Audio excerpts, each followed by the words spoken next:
नमस्कार। भारत में ब्रिटिश राज की कहानी ना सिर्फ लड़ाइयों और तारीखों की कहानी नहीं है। ये कहानी है उन कुछ गिने चुने लेकिन बेहद ताकतवर लोगों की, जिनके फैसलों ने पूरे उपमहाद्वीप की तकदीर बदल दी। तो चलिए इस 200 साल लंबे सफर को समझते हैं, उन्हीं लोगों के जरिए जिन्होंने इसे चलाया। इस पूरी कहानी में ना तीन बहुत बड़े मोड़ आते हैं। पहला मोड़ आता है 1757 में, जब एक लड़ाई ने एक बिजनेस करने आई कंपनी को शासक बना दिया। दूसरा 1858, जब एक बड़े विद्रोह ने कंपनी राज को खत्म किया और सत्ता सीधे लंदन के हाथ में दे दी। और तीसरा 1947, जब आज़ादी तो मिली लेकिन अपने साथ बंटवारे का दर्द भी लाई। तो इस सफर को हम 4 हिस्सों में देखेंगे। पहले बात करेंगे कंपनी के गवर्नरों की, जिन्होंने नींव डाली। फिर देखेंगे गवर्नर जनरलों को, जिन्होंने इस साम्राज्य को फैलाया। उसके बाद क्राउन के वाइसराय, जिन्होंने पकड़ और मजबूत की। और आखिर में समझेंगे आज़ादी और बंटवारे की विरासत को। तो चलिए शुरू करते हैं पहले दौर से। ये वो दौर था जब ईस्ट इंडिया कंपनी, जो आई तो थी मसाले और कपड़े का व्यापार करने, वो धीरे धीरे जमीन पर कब्जा करने वाली एक सियासी ताकत बन रही थी। और इस पूरे बदलाव का एक चेहरा था रॉबर्ट क्लाइव। देखिए, 1757 की प्लासी की जीत कोई मामूली सैनिक जीत नहीं थी। ये तो एक साम्राज्य की नींव का पत्थर था। क्लाइव ने ही वो पूरा सिस्टम बनाया, जैसे बंगाल में द्वैत शासन ले आए, इलाहाबाद की संधि की। ये सब ऐसे कानूनी दांवपेच थे जिसने कंपनी को कागज और जमीन दोनों पर बहुत मजबूत बना दिया। तो ये द्वैध शासन था क्या? सोच कर देखिए कितनी चालाकी से बनाया गया सिस्टम था ये। पैसा वसूलने और सेना रखने की असली पावर, जिसे दीवानी कहते थे, वो तो कंपनी के हाथ में थी। लेकिन राज चलाने की, कानून व्यवस्था संभालने की सारी जिम्मेदारी, जिसे निजामत कहते थे, वो थी नवाब की। यानी मलाई सारी कंपनी की और जवाबदेही सारी नवाब की। अच्छा, क्लाइव के बाद सीन में आते हैं वॉरेन हेस्टिंग्स। उन्होंने देखा कि ये सिस्टम तो बड़ा उलझा हुआ है, तो इसे ठीक करने की कोशिश की। और यहीं एक बड़ा बदलाव हुआ। वो बंगाल के आखिरी गवर्नर थे और पहले गवर्नर जनरल बने। ये जो पद बदला ना, ये इस बात का संकेत था कि अब पावर को एक जगह इकट्ठा किया जा रहा है। उन्होंने द्वैध शासन खत्म किया और सारा कंट्रोल सीधे कंपनी के हाथ में ले लिया। तो यहां से शुरू होता है कहानी का दूसरा दौर। अब फोकस था विस्तार पर। एक सिस्टम बनाकर धीरे धीरे ब्रिटिश इलाके को फैलाना और पूरे भारत पर अपनी प्रशासनिक पकड़ मजबूत करना। और इस विस्तार के पीछे ना 3 बड़ी चालाक नीतियां थीं। आप इन्हें साम्राज्य बनाने का ब्लूप्रिंट भी कह सकते हैं। लॉर्ड कॉर्नवालिस ले आए स्थायी बंदोबस्त, जिससे बंगाल का रेवेन्यू फिक्स हो गया। फिर लॉर्ड वेलेस्ली ने सहायक संधि से भारतीय राजाओं को एक तरह से अपनी सेना रखने से ही रोक दिया। और लॉर्ड हेस्टिंग्स रैयतवाड़ी व्यवस्था लाए, जिससे वो सीधे किसानों से टैक्स वसूलने लगे।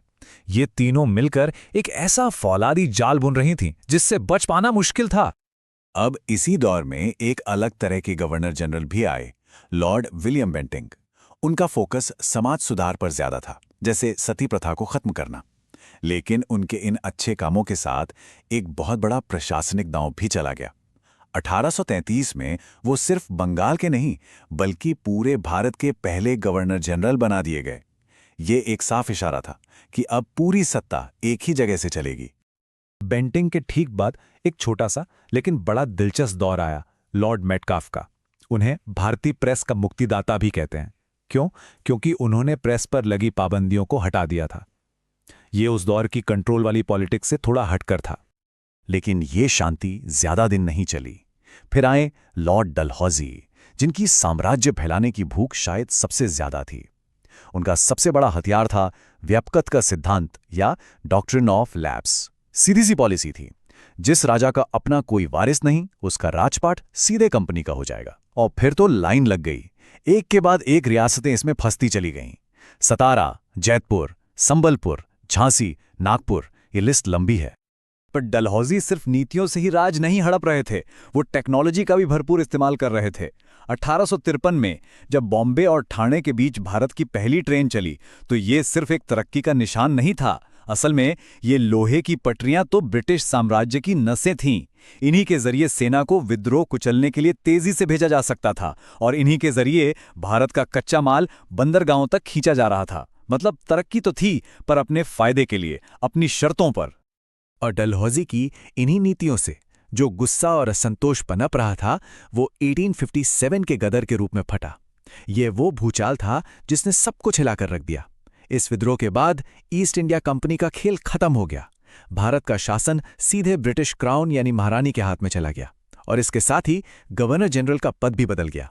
अब वो कहलाने लगा वाइसरॉय, जो सीधे तौर पर क्राउन का आदमी था।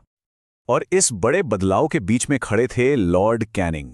सोचिए, वो भारत के आखिरी गवर्नर जनरल थे और पहले वाइसरॉय बने। उन्होंने ना सिर्फ 1857 के विद्रोह को झेला, बल्कि उनके ही दौर में कोलकाता, मद्रास और बॉम्बे में 3 यूनिवर्सिटीज भी बनी और विधवा पुनर्विवाह एक्ट भी पास हुआ। वाइसरॉय के इस दौर में ना हमें ब्रिटिश राज के 2 बिल्कुल अलग अलग चेहरे देखते हैं। एक तरफ थे लॉर्ड लिटन, एकदम सख्त, उन्होंने भारतीय भाषाओं के प्रेस पर पाबंदी लगाने वाला कानून बनाया। तो दूसरी तरफ थे लॉर्ड रिपन, जिन्हें थोड़ा उदार माना जाता है। उन्होंने ना सिर्फ लिटन का कानून रद्द किया, बल्कि भारत में लोकल सेल्फ गवर्नमेंट की शुरुआत भी की। इससे पता चलता है कि हर वाइसराय एक जैसा नहीं सोचता था। और इसी दौर में 1885 में लॉर्ड डफरिन के वक्त एक बहुत बड़ी घटना हुई। इंडियन नेशनल कांग्रेस बनी और मजे की बात यह है कि अंग्रेजों ने इसे बनने दिया। उन्हें लगा कि ये एक सेफ्टी वॉल्व की तरह काम करेगी, जहां पढ़े लिखे भारतीय अपना गुस्सा निकाल लेंगे और सब शांत रहेगा। लेकिन विडंबना देखिए, यही सेफ्टी वॉल्व आगे चलकर ब्रिटिश राज के लिए सबसे बड़ा खतरा और आज़ादी की लड़ाई की सबसे बड़ी आवाज बन गया। वाइसराय के दौर का पीक शायद लॉर्ड कर्जन के समय आया। इसमें कोई शक नहीं कि वो एक बहुत काबिल एडमिनिस्ट्रेटर थे। आर्कियोलॉजिकल सर्वे ऑफ इंडिया जैसे कई बड़े संस्थान उन्होंने ही बनवाए, लेकिन उनका एक फैसला उनकी सारी काबिलियत पर भारी पड़ गया। 1905 में बंगाल का बंटवारा। कहा तो गया कि यह बस प्रशासन की सुविधा के लिए है, लेकिन इस एक फैसले ने ऐसी आग लगाई कि पूरे देश में राष्ट्रवाद की लहर दौड़ गई। बंगाल के बंटवारे के बाद तो जैसे भारतीय राजनीति में तूफान आ गया। घटनाएं एक के बाद एक तेजी से होने लगीं। मुस्लिम लीग बनी। अंग्रेजों पर इतना दबाव पड़ा कि उन्हें बंगाल विभाजन वापस लेना पड़ा। राजधानी कलकत्ता से दिल्ली शिफ्ट हो गई और फिर होम रूल लीग और असहयोग आंदोलन जैसे बड़े बड़े मूवमेंट शुरू हो गए। देश में विरोध की एक नई जबरदस्त लहर थी ये। 1920 और 30 के दशक तक आते आते ये साफ हो गया था कि अब टकराव सीधा है। एक तरफ था राष्ट्रवादी आंदोलन और दूसरी तरफ ब्रिटिश सरकार। लॉर्ड इरविन का दौर इसी टकराव का गवाह बना। साइमन कमीशन आया, जिसका जबरदस्त विरोध हुआ। गांधी जी ने दांडी मार्च किया। लंदन में पहली राउंड टेबल कॉन्फ्रेंस हुई। मतलब अब ये लड़ाई एक नए और निर्णायक मोड़ पर आ चुकी थी। और इसके साथ ही हम पहुंचते हैं कहानी के आखिरी और सबसे अहम हिस्से पर। दूसरा विश्व युद्ध खत्म हो चुका था, दुनिया बदल रही थी और ये तय हो चुका था कि भारत में ब्रिटिश राज के दिन अब गिने चुने ही बचे हैं। आखिरी के कुछ साल तो बहुत ही तेजी से निकले। 1945 में शिमला कॉन्फ्रेंस हुई, 1946 में कैबिनेट मिशन आया, फिर फरवरी 1947 में तो ब्रिटेन ने ऐलान ही कर दिया कि वो भारत को आज़ाद कर देंगे। सत्ता को शांति से ट्रांसफर करने की जिम्मेदारी दी गई लॉर्ड माउंटबेटन को और आखिरकार अगस्त 1947 में भारत आज़ाद हो गया। पर इस आज़ादी की कीमत चुकानी पड़ी बंटवारे के दर्द से। ये जो आखिरी सत्ता का ट्रांसफर था, वो इन 2 लोगों के बीच हुआ। एक तरफ लॉर्ड माउंटबेटन, ब्रिटिश भारत के आखिरी वाइसराय और आज़ाद भारत के पहले गवर्नर जनरल, और दूसरी तरफ सी राजगोपालाचारी, पहले और आखिरी भारतीय गवर्नर जनरल। और उनके साथ ही गवर्नर जनरल का ये पद और 200 साल का ये लंबा दौर, दोनों हमेशा के लिए इतिहास के पन्नों में दर्ज हो गए। तो ये पूरी कहानी हमें एक बड़े सवाल पर लाकर छोड़ती है। क्लाइव से शुरू होकर माउंटबेटन पर खत्म हुए इन 200 सालों में जो नीतियां बनी, जो फैसले हुए और जो सरहदें खींची गईं, उनका असर आज के भारत, पाकिस्तान और बांग्लादेश पर किस तरह दिखता है? ये एक ऐसा सवाल है जिसका जवाब हमें इतिहास में भी मिलता है और हमारे आज में भी।